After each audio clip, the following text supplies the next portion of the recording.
Қайырлы күн баршаңызға. Брокколидан запеканка жасаймыз. Тойымды әрі пайдалы тағам. Алдымен брокколимізді ыстық суға бір 10 минутқа салып аламыз. Одан кейін сәбізімізді теркадан өткізіп аламыз.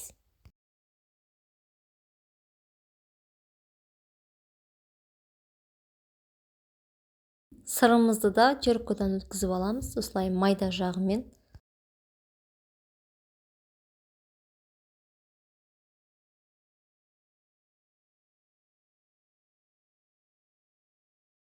Менде осындай форма, үстіне пергаментін салып, брокколимді мен осылай салдым. Егер бұлай ұнамаса, блендердан өткізіп жасасаңыздар болады.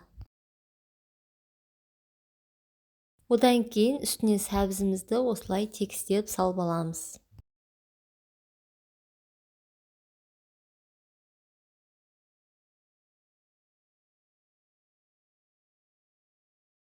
Одан кейін сырымызды салып аламыз. 180 градуста духовкамызда 20-25 минутқа пісіріп аламыз.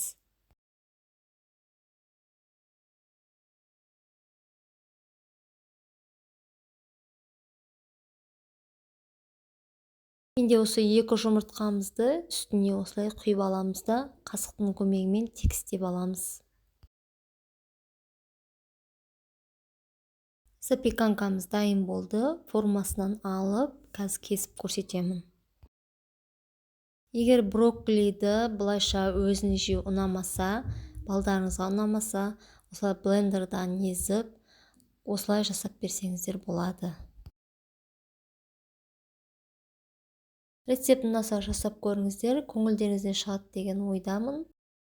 Каналыма тіркеліп, лайк басып кет.